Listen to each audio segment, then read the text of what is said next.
Hi. So today I'm going to talk about systemic randomness, I think, and a little bit of my framework of how I kind of thread thoughts and thread pages. Because I think a lot of issues, and this is what I see from building a second brain and new people in Rome, is that a lot of people are kind of divided on like what's a page, what should be pages, which is this thing, and then like what should this be, or what should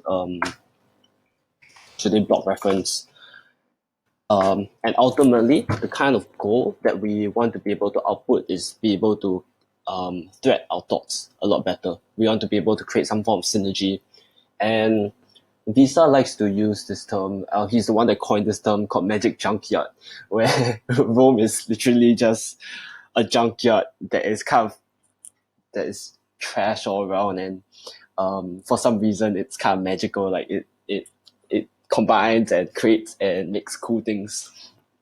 Yep. Um, so the way I see it is that there is really no difference between like blocks and pages. What I mean by that is that blocks can be zoomed in, like blocks can be zoomed in to be individual head titles. Like, how do I know when no node is ready? This itself can be a page. And then, like, in itself, it can be another form of node, which is a little bit more formal. And over here, I can have all my notes about how I know a node is ready, right? Or like how uh, evergreen nodes will change the damn it, change the world, that kind of thing. And like maybe from here I will have a source like, I first learned this from Maggie, Apple, that kind of thing. Anything in itself can be a page in itself, and any block can be a page. We don't have to title all of this. So then what do we use pages for? What do we use this square brackets for? And um, we honestly, like, we don't have to. But the reason why I feel that we should is because we wouldn't be able to while Rome is in itself is a magical junkyard of thought and synergy and creating ideas that link together, it still takes a little bit of active effort. I mean, your brain, if Rome is able to give you the answers, you wouldn't be thinking. And if you aren't thinking, you wouldn't be able to create ideas. And then there will be no form of like original thought. You can see both of them at the same time, but it's kind of like building a little bit of baseline, planting the seeds of things that will eventually grow and eventually sprout. Yeah, it's laying the foundation for it all. And you don't have to do this, but I try to make an active effort to do some linking and do some cross generation of thoughts and ideas every once in a while. And I thought I would love to be able to share that, because I think a lot of people, they don't really know, like they probably have these couple of questions like, how do I know when a node is ready? How do I optimize the accessibility of search? How do I link more nodes? That kind of thing. Um, and my answer to that is really just make the effort to link more nodes, I guess. And eventually the framework will come out by itself. Accessibility of search is really about being able to increase the vocabulary of the things that you are saying, so that when you need something, it will come back. Say, for example, I like to think a lot about dance, but not necessarily always dance in the context of dance or movement.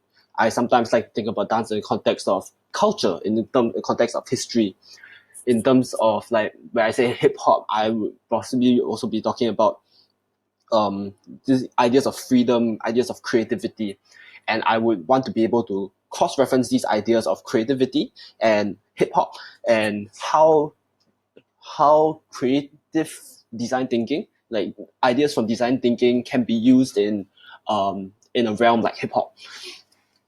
So that's just one example. And the way that we are able to do this is really just by increasing the number of words, increasing the amount of notes and amount of blocks that we have to be able to come back to these notes eventually. So one way that I do this is actively thinking notes. And so one of my workflows slash processes is linked to ideas of systemic randomness, which is if you follow me on Twitter, you probably have seen it before, where I've talked to Brendan Toner all about systemic randomness and thoughts relating to that. In fact, if I just oops.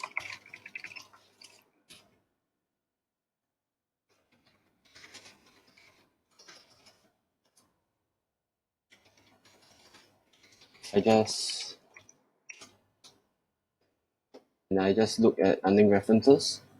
Oh, oh yeah. So I said something over here about I should write something about systemic randomness that I synced from Readwise. Oh, and I actually linked this today.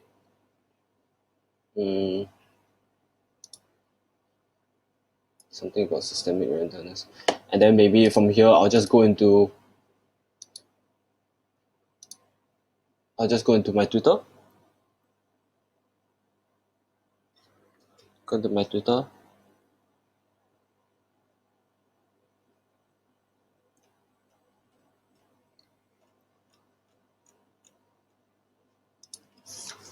And then very, very smart. I'll use the from randomness.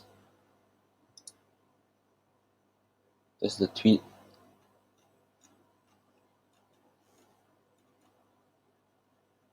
This structure will ever go in, it's probably organic chaos. Yeah, but basically it's an idea that I've traced back to um that I've been thinking about in for the use case of uh basically the idea is that it's basically having a system that encourages serendipity using RNG elements. So you have a system in place that has RNG. It's a little bit like Pokemon, you know? Like if you ever play Pokemon, it's a little bit like that where you kind of am able to uh like you never ever know when a shiny Pokemon will come out or a rare Pokemon will come out. It's kind of an RNG thing where it happens and it happens without you occurring. That's where the serendipity comes from, a little bit of chaotic. So for now, I'll call this framework a little bit chaotic greenhouse because I'm actively going into the world, I'm actively going to my greenhouse, which is Rome, and planting seeds of thought, but not in a structured way, but more of like a retrospective way. And I look at this is somewhat similar to how people do their digital gardens. But what I've noticed so far is that a lot of people do it in um in forward motion, where they hashtag this like Maggie Appleton likes to do hashtags of like this is seedling and this is growing, this is evergreen now. And I think Ali Abdal does the framework.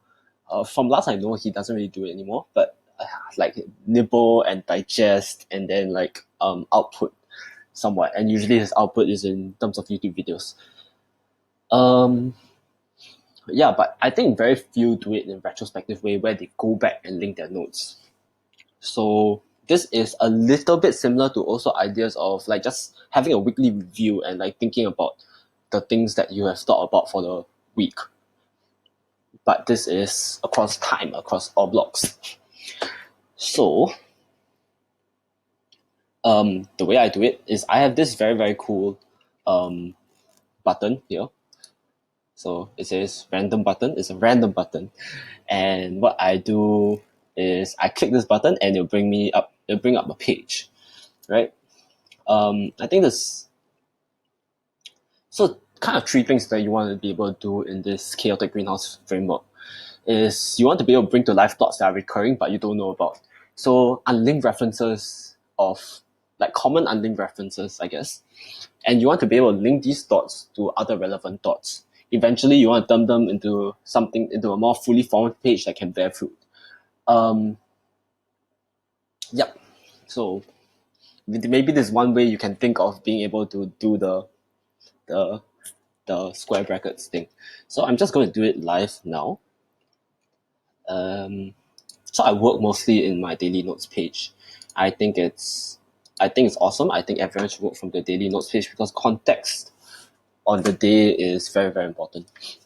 And not having to like tag everything and make everything messy. I think this Connor does this too. I think my friend Winston as well.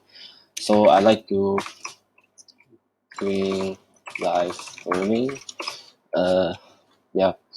I don't have a particular reason. You can use Roam whatever way you want. Just whatever way you think. Doesn't matter really. Doing live roaming on my random node page generation process. I am now going to call chaotic greenhouse.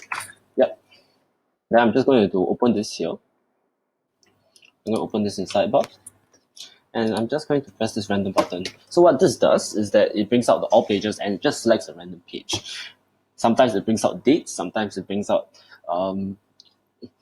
random notes that I haven't thought about for a while. And that's the exciting part, you know? I may cut this video into two, and just one is kind of just the live workflow, and maybe one is like me explaining all these things. Matt, so first I get this Matt Till Lotson on Twitter. Do I actually know him? I don't think so. But what I will do is okay, if I don't have anything written here, I'll be like maybe I don't know. Let's see what he has to say. Who's this guy? Our minds overcomplicate things and use fear to keep us stationary. Our minds are just trying to keep us from being eaten by a saber-toothed tiger. There are no saber-toothed tigers in newsletters. Oh, so possibly this was an idea that was just talking um about newsletters and why newsletters are, I guess, a lot more of an easier threshold. But from here, I will start thinking, I like this idea. Our minds overcomplicate things and use fear to keep us stationary. Um, keep fear. So from here, I'm just going to like have some abstract thought that is kind of all encompassing, where it's a little bit of like a circle. It's a little bit of a box, I guess. A bubble. Yeah, a bubble would be nice. A little bit of a bubble which kind of captures this idea of our minds overcomplicate things and use fear to keep us stationary. So, and having abstract, I guess having it some form of more. If you look at Andy's notes on evergreen notes, he says that evergreen notes should be atomic, and I think that this is one way that we can make notes more atomic. So, um, I'll just call this like really just having a very, very short line that encompasses the entire idea. Fear steals the mind. Okay, and then from here, what I do is I have this permanent notes template. Feel free to copy. I got it from Shuomi. Yes, I got it from Shuomi, and then from here I would link straight away the source map.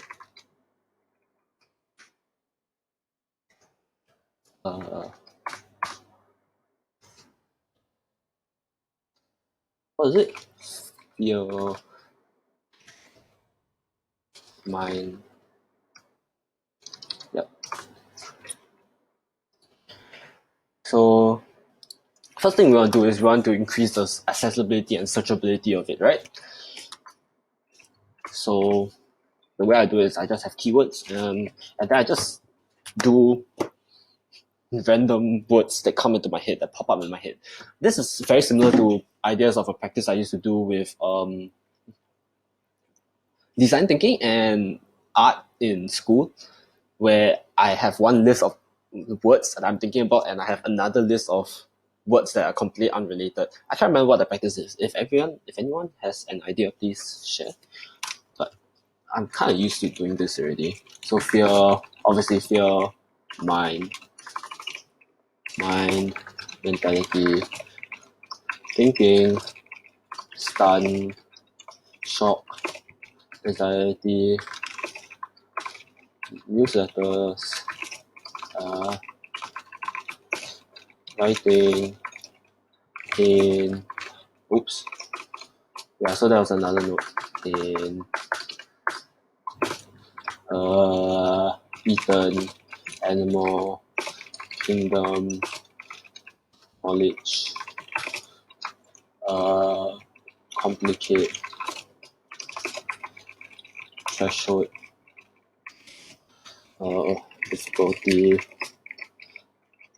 uh, ease, access. Yeah, so like maybe you can play gamify a bit and then like do like a 1 minute thing. And next one I'll do is like relevant notes. So these are like kind of a little bit more fully formed evergreen notes that I've already been thinking about. So I would write, and then so I'll use like these permanent notes, and these permanent notes are actually something that I've already kind of cultivated because of Shuomi's videos. So we're really just Zettelkastening stuff here. So, and then maybe I will use some form of progressive expansion, which was an idea from Matt. So, just use the mind. And then I'll think about like why this note agrees with this or why this note doesn't agree with this. So, easy.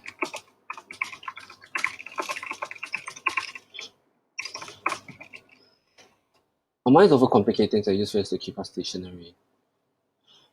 Fear steals the mind.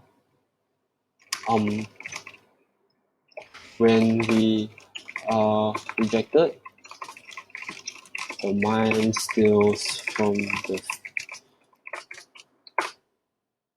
mind gets eaten by the tigers in our brains.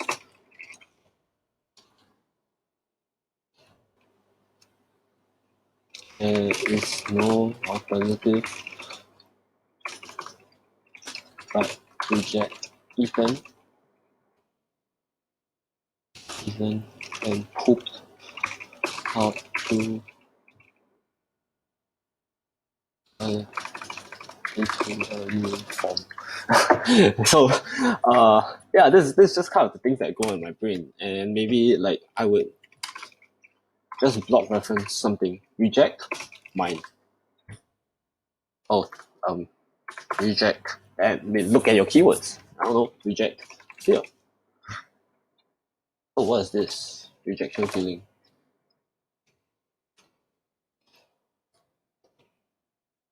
Gotta be careful.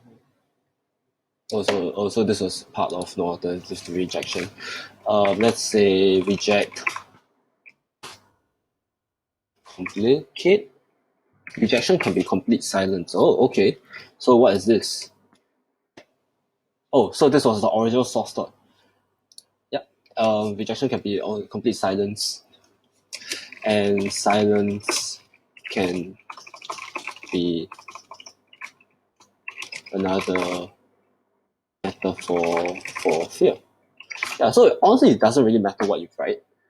It does, but it is worth being informal with yourself because you kind of are able to create new ideas. Next one, I try to do a little bit. I try to do like three, usually.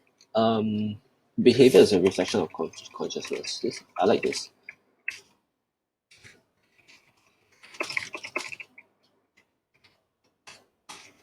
Oh, behavior is a reflection of consciousness. And I'll just write one letter. Fear steals the mind.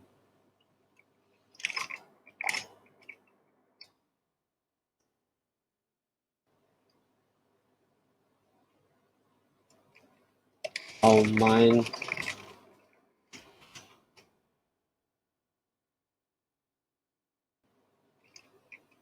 is we react out of fear. Okay? So I kind of have an idea right now, a little bit of synergy here, where I have an idea of, you know, when you get scared and you just kind of get stuck in, you just kind of get stuck and freeze up. This happens to me a lot. And it's just your consciousness being not present, I guess. So maybe we can say something along the lines of like,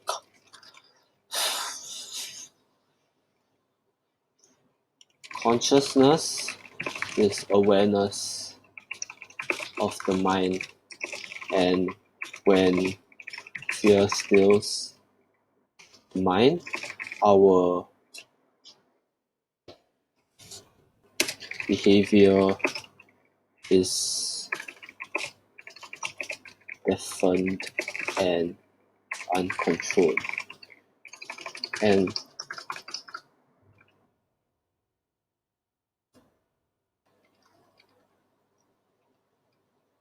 reckless, I would say the word reckless, but maybe I'll put here just uncontrolled.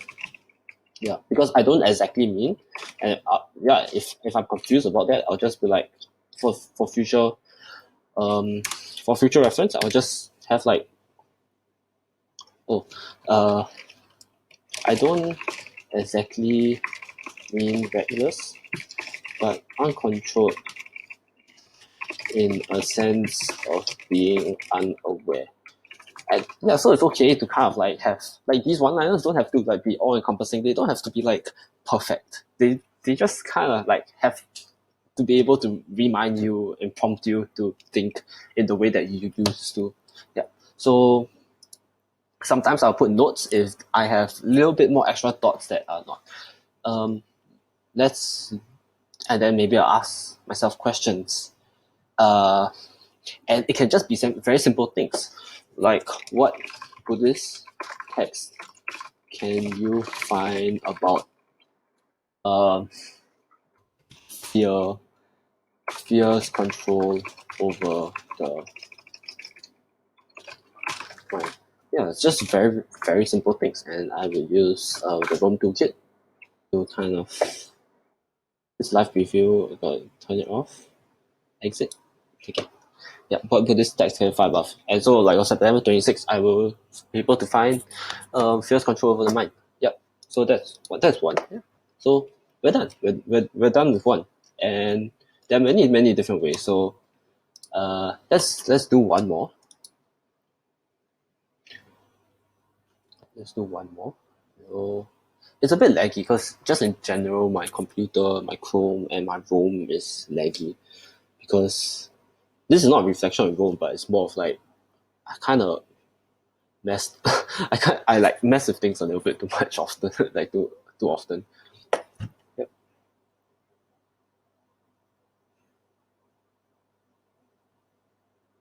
Yeah, I think it's also because like I have too many pages. Humility. Okay. Humility is actually something I've been thinking about recently because I think I'm a little bit of an egoistic fuck. Humility. Let's look into the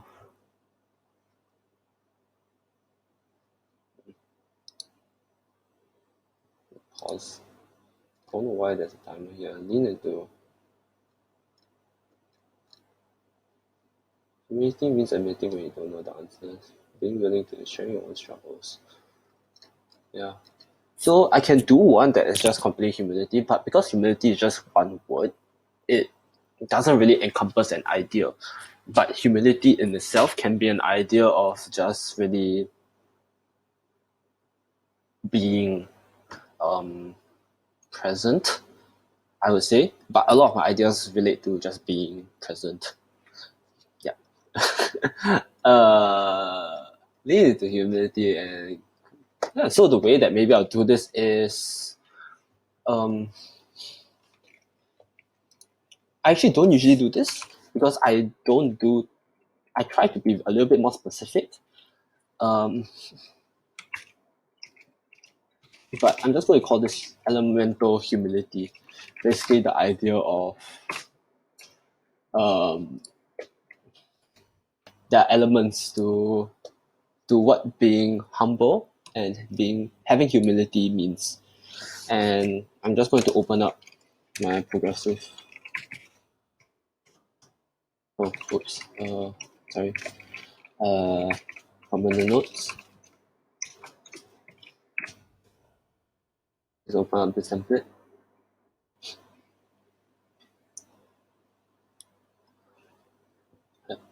Elemental humility. Oh, I didn't pull up my questions. Oh well, doesn't matter. So elemental humility, the source was just on this day, I was doing this. So all I'll do is just copy the blog reference. See? Copy the blog reference. Was doing this and came across humility.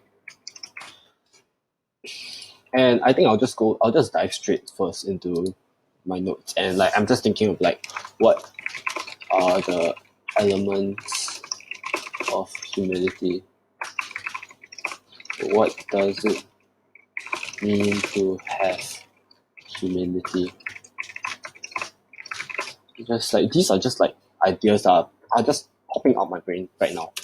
Yeah, Rome is a magic junkyard, but the magic does not come from Rome. The magic comes from you, and it's just reframing your thinking in order to kind of fit the system. What does it mean to have humility? And what does it mean to have humility? And how can I teach? How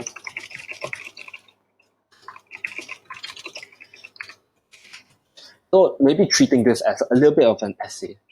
Maybe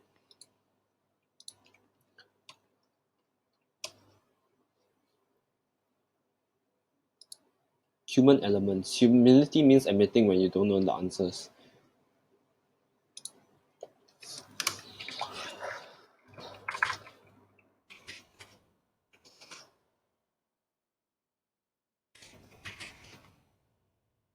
Means admitting. And then from here, I'll just write sharing your own struggles or uncertainties with others. And then from here, I'll just make a page. And like I don't have to do this page right now. Eventually, it may come out in the random generator. But this is an overall idea that I would like to expand on eventually. So just humility means admitting you don't know answers, being willing to be wrong, sharing your own struggles. Humility is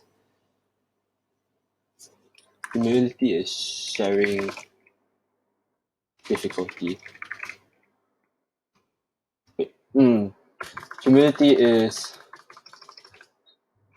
sharing uh sharing sharing heart. What I mean by this is like uh and I don't have to like go into the page and do it. I can just put a blog reference because the next time I come across humility is sharing heart and I just look at the link reference, I'll be like, oh yeah, this is what I was talking about. Humility is a little bit like a two-player game with the same health bar. You both get hurt when you take damage. But so sharing resources is the best way to survive. And then like from here straight away I think I have a note similar to this idea which talks about, and I'm pretty sure that what like looking at my notes here, you kind of already are thinking about like, oh, how does this relate to this? But there's one is specific that I feel very strongly about. That is Humanity is a little bit so sharing resources. Oh, infinite. Um, Statistics are interesting in the world of.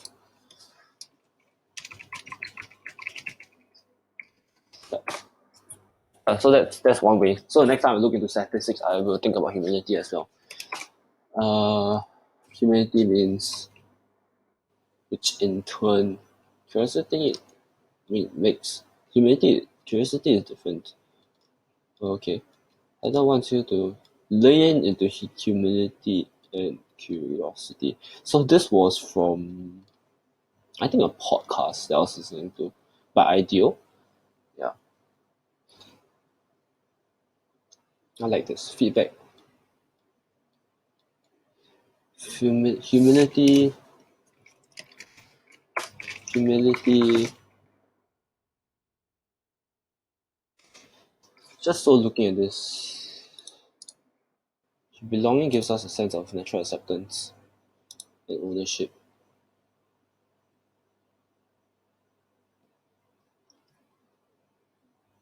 Humility, like, so from this is just,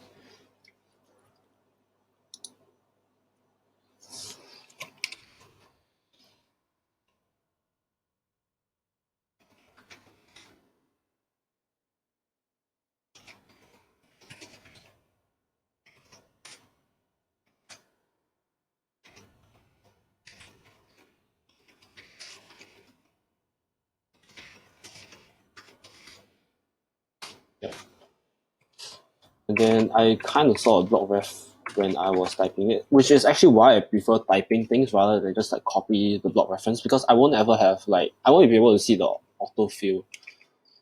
And when I'm able to see the autofill, I am able to see why I am listening, why I'm thinking about something.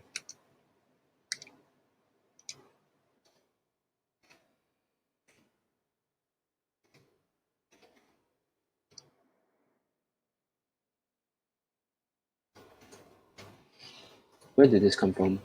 I think this was from Infinite Game, yeah, which is one of my favorite books. How can I better teach humility?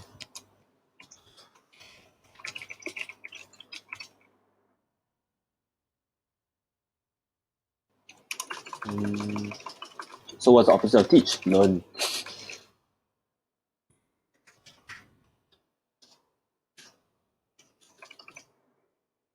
Learn.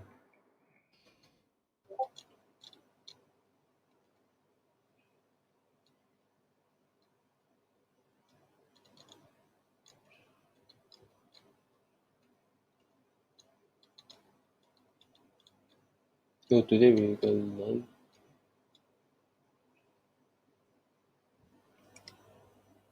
Oh, I like this. So coming from your leaders.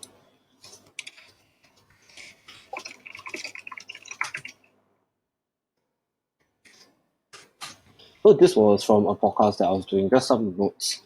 Um, to be a teacher in humility, it requires your own soul searching and love. Yeah, yeah. Okay, from here, relevant notes. Just going to tag a couple of things which I feel are kind of relevant, and you also kind of want to be able to tag things that are not relevant, because next time when you come back to it, like, why is this relevant, or why is this not relevant? Um, yeah. So I'm going to tag logic is emotional.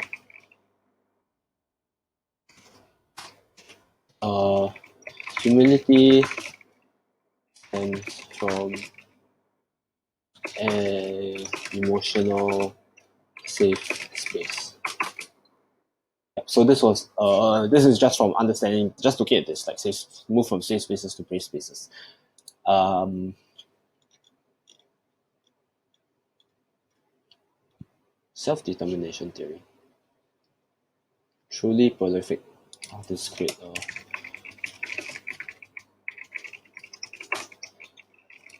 Habit. Humility can be a habit. Just things like that. I love hedonic adaptation. Like I love the concept of hedonic adaptation. We adapt to humility, and often we feel like we forget to, mm, I guess somewhere. So I don't really have an answer to this. So I'm just going to like